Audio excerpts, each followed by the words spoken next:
Hello viewers, today I would show you the facilities that you have as a Londoner. That bicycle you can ride or e-scooter you can ride. It's very convenient. You just out of the train station and you would find a Santander bike or a e-scooter or e-bikes facility for you to commute around London to go to work or for leisure purposes.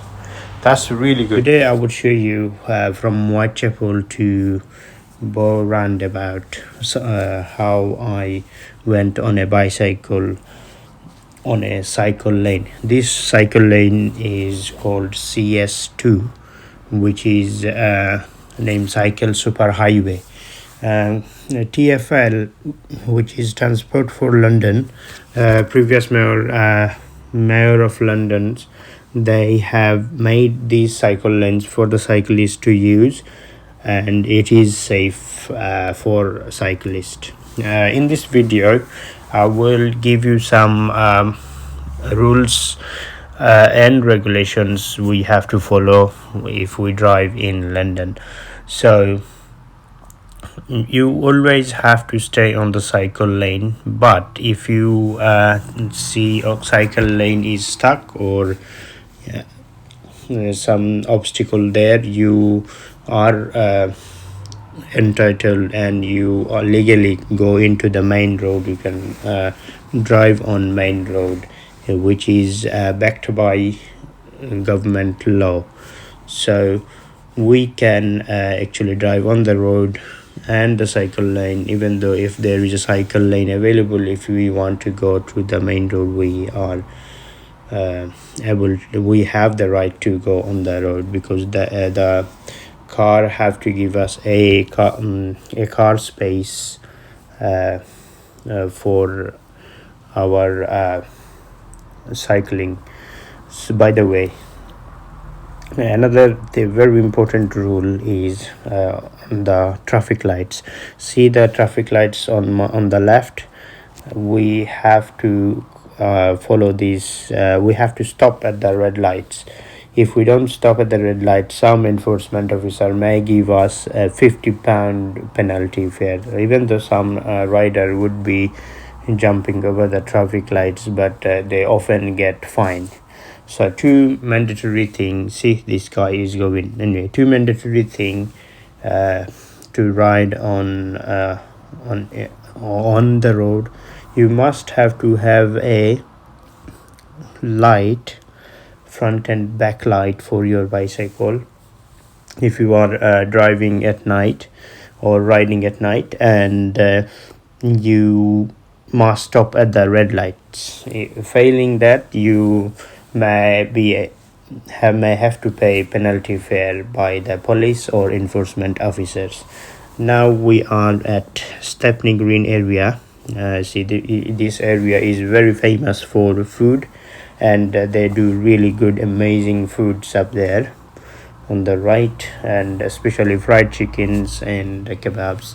They are very famous. If you want to have some spicy doner kebab, Asian style, this is the best place where you can come and eat. This is on the left. This is the Stepney Green station on my left, and basically Stepney Green is really famous for food. We always go there and eat a nice, always love it, and I recommend you to come and try. By the way, back on cycling.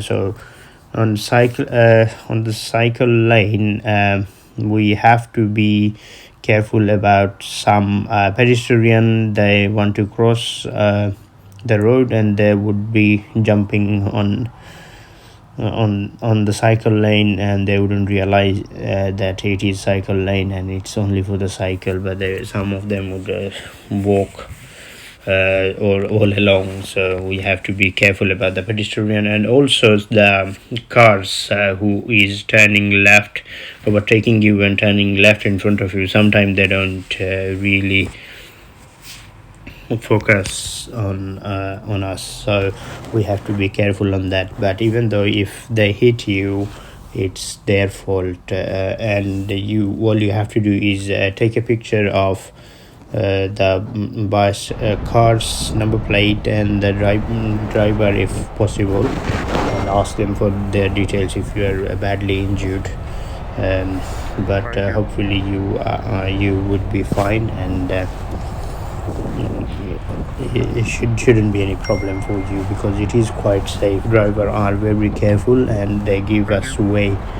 Even though if they see a cyclist, they give way first.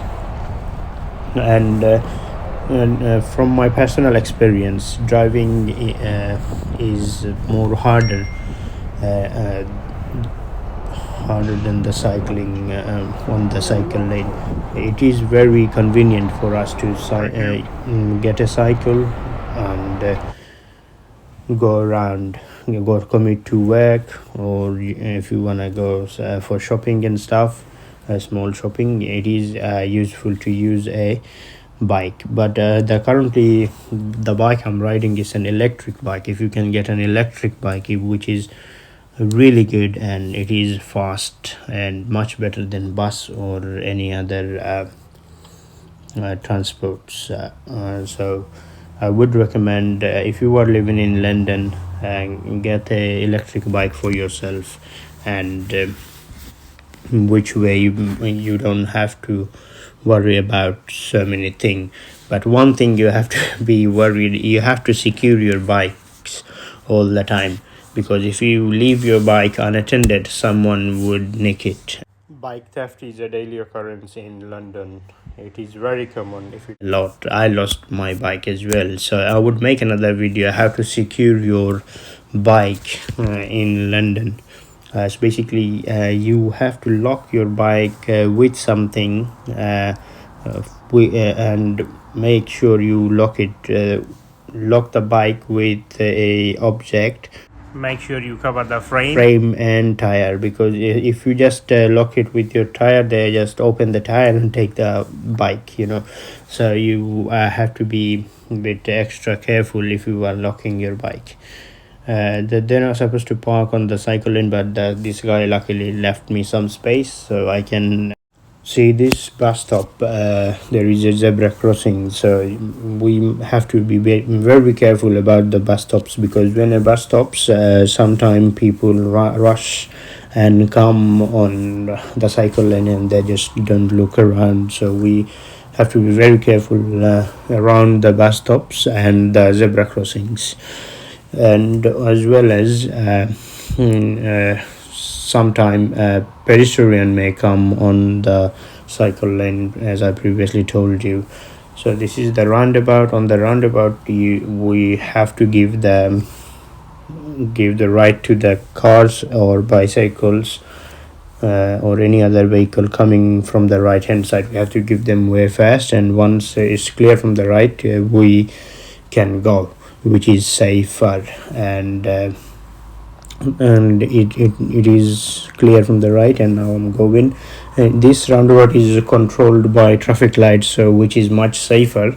Some of the roundabout doesn't have a traffic lights, so we have to do our all checks before we approach the roundabout, and we try to be safe on the road.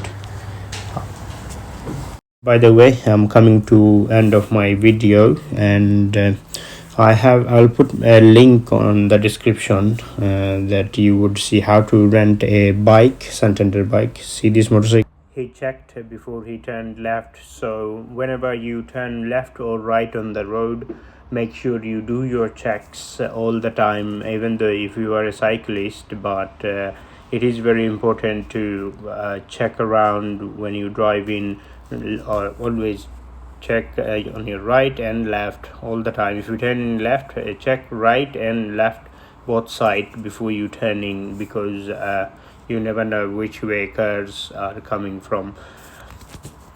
And I will put the description on the description about the Santander bike renting, so how you can rent and how much it costs. So make sure if you ever rent a Santander bike, you dock in every 30 minutes so that you don't get cocked out. Otherwise they charge £2 for every half an hour if you don't dock them. But if you do dock them, that would be only £2 for 24 hours. You can hire them bikes. Santander bike is also called a Boris bike because Boris who introduced them bikes. Thank you very much for watching my video. Please subscribe and share my channel. Thank you.